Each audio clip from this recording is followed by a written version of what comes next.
My name's Elena, and I never thought my life would turn into such a roller coaster. I grew up in a regular family, nothing fancy.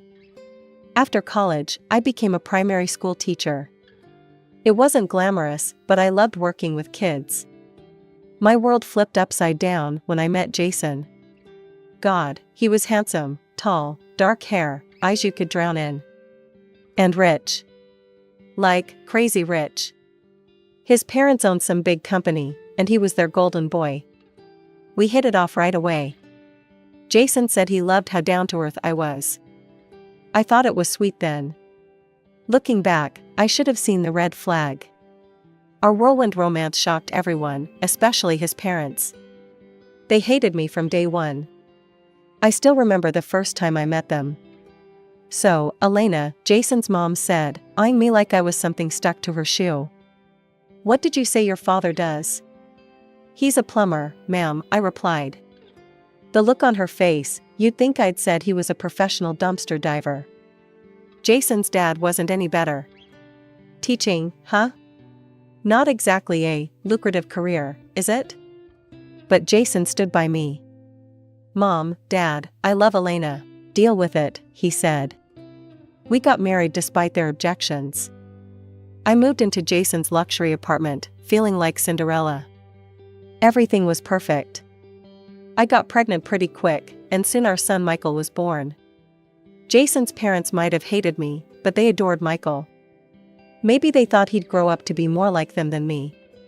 Life settled into a routine. Jason worked as a financial director at his dad's company. I kept teaching and took care of our home. It wasn't always easy, juggling work and a baby, but I managed. One night, as I was putting Michael to bed, Jason came home late again. Another long day? I asked. He grunted, loosening his tie. You wouldn't understand, Elena. It's complicated stuff. I tried to ignore the sting of his words. Well, Michael missed you. He wanted you to read him a bedtime story. Jason sighed. I'm tired, Elena. Can't you do it? As I watched him walk away, I couldn't shake the feeling that something was changing between us. But I pushed those thoughts aside. We were happy, right? We had to be. This was the life I'd dreamed of. As time went on, I couldn't ignore the growing distance between Jason and me. He was staying later at work, having dinners out, and becoming more distant. I tried to convince myself it was just work stress, but deep down, I knew something was off. The breaking point came when I found out about the corporate party. I was folding laundry when my mother-in-law called. Elena, she said, her voice dripping with disdain. I hope you're not planning to wear that horrid green dress to the party tonight. I froze. What party? There was a pause. The company's annual gala. Surely Jason told you? My heart sank. He must have forgotten, I mumbled. Well, she sniffed. Perhaps it's for the best. These events require a certain sophistication. Goodness knows you struggle enough with the simple duties of being a financial director's wife. I hung up, my cheeks burning with humiliation. When Jason got home, I confronted him. Why didn't you tell me about the party? I demanded. He sighed, loosening his tie. Look, Elena, these events, they're not really your scene. You're just too. He paused, searching for the right word. Simple? I supplied, my voice bitter. He shrugged. You said it, not me. That night, as Jason left for the party in his tuxedo, I sat alone in our huge apartment, feeling more out of place than ever. Weeks passed, and Jason grew more distant.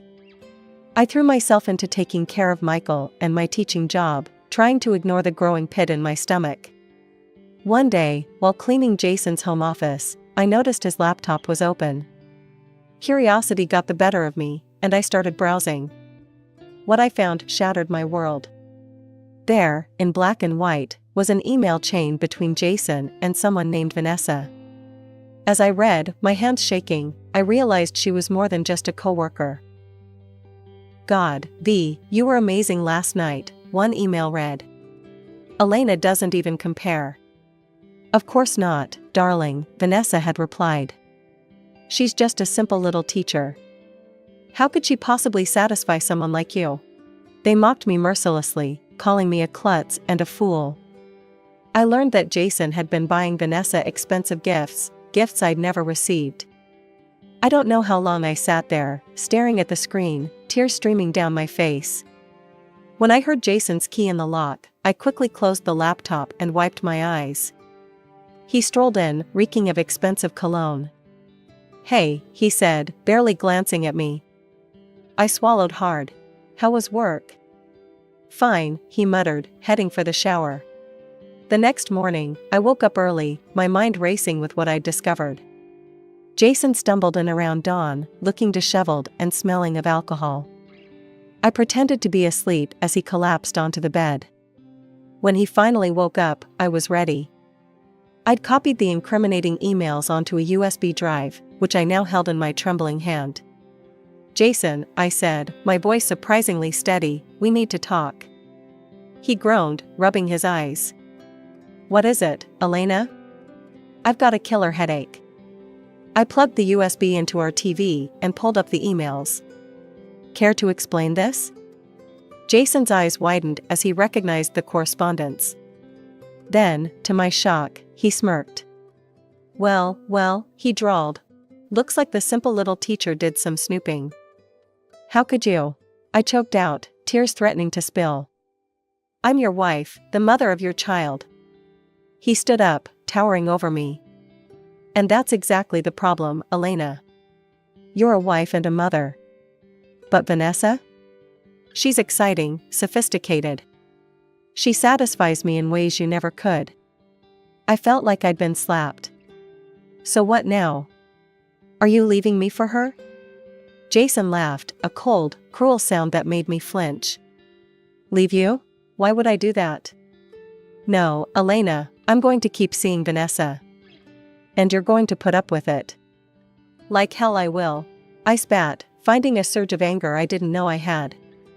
"You will," he said calmly. "Because without me, what do you have?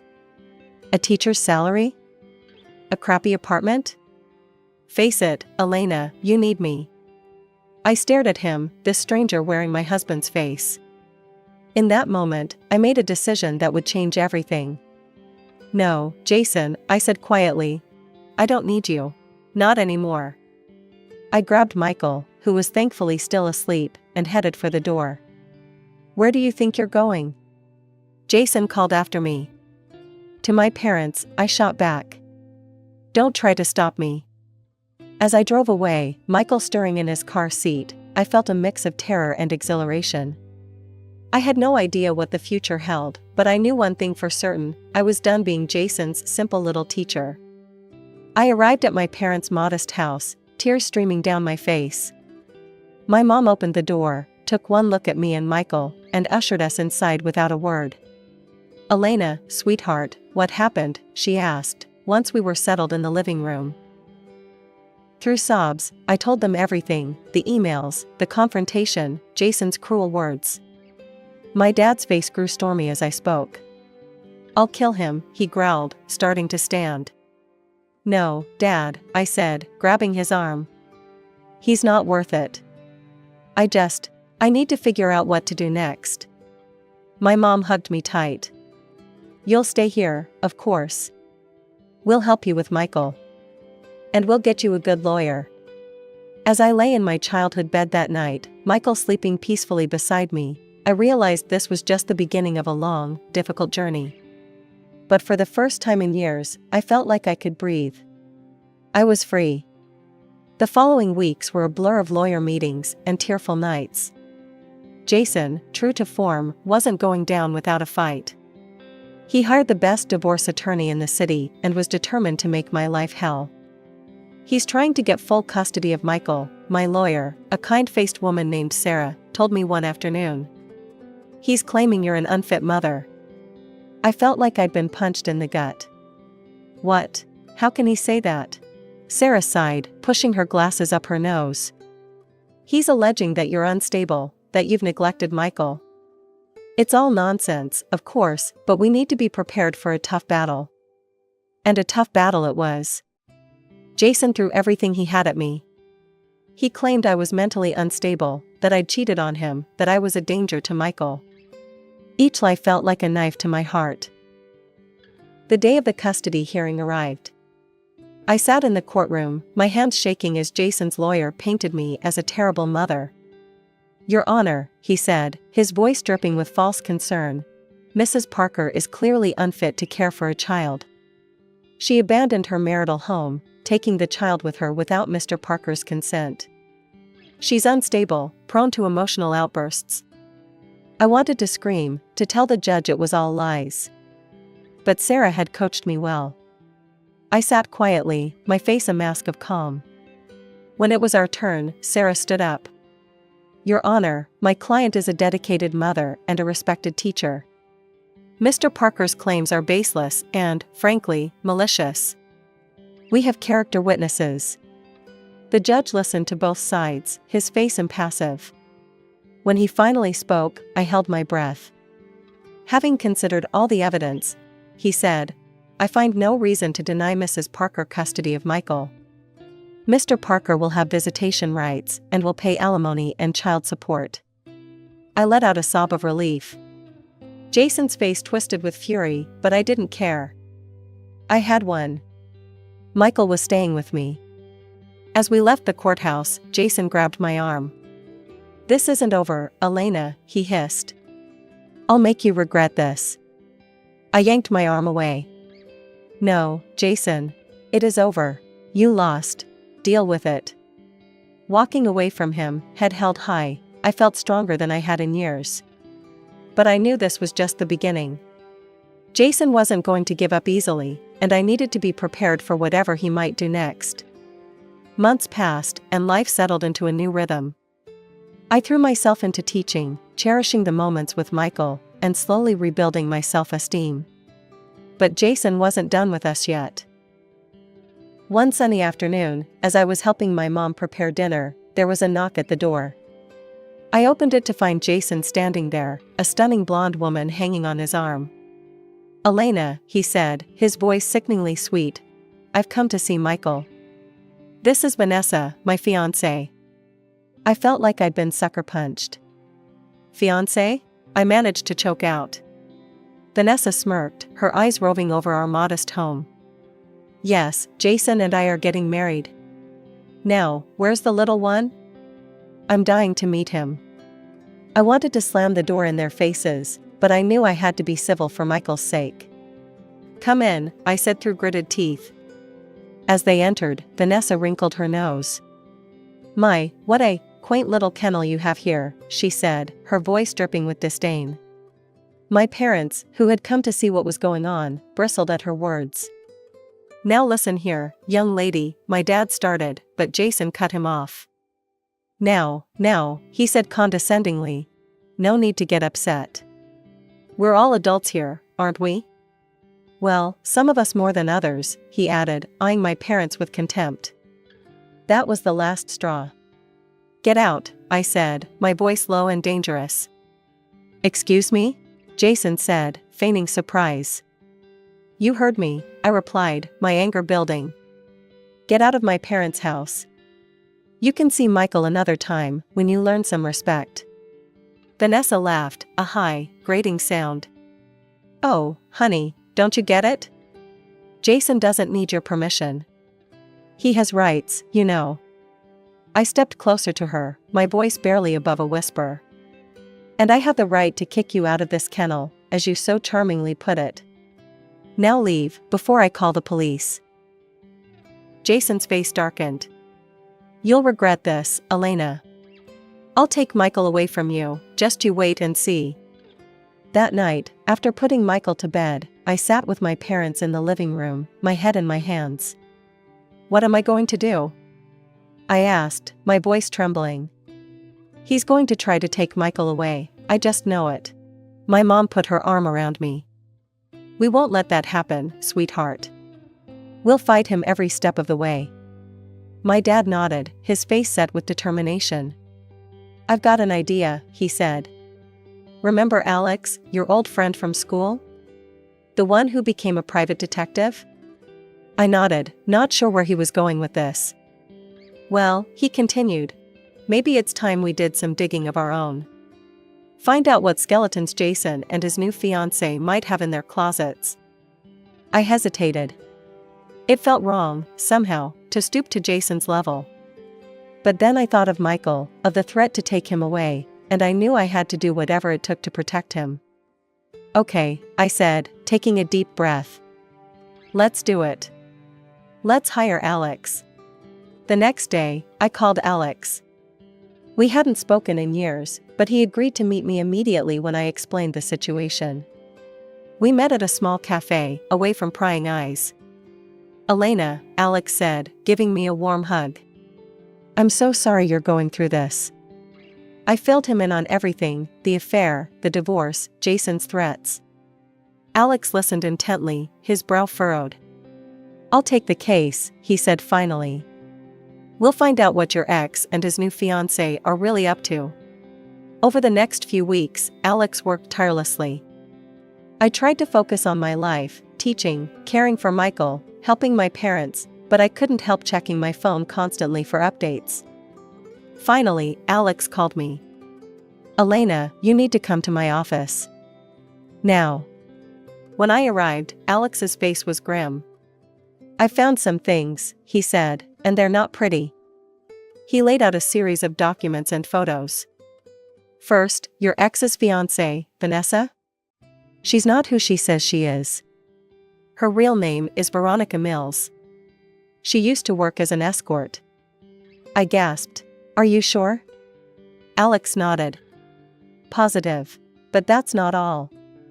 She's been involved in some serious corporate espionage. She's been leaking information from your in-laws' company to their competitors. My head was spinning. Does Jason know? I don't think so, Alex replied. But there's more.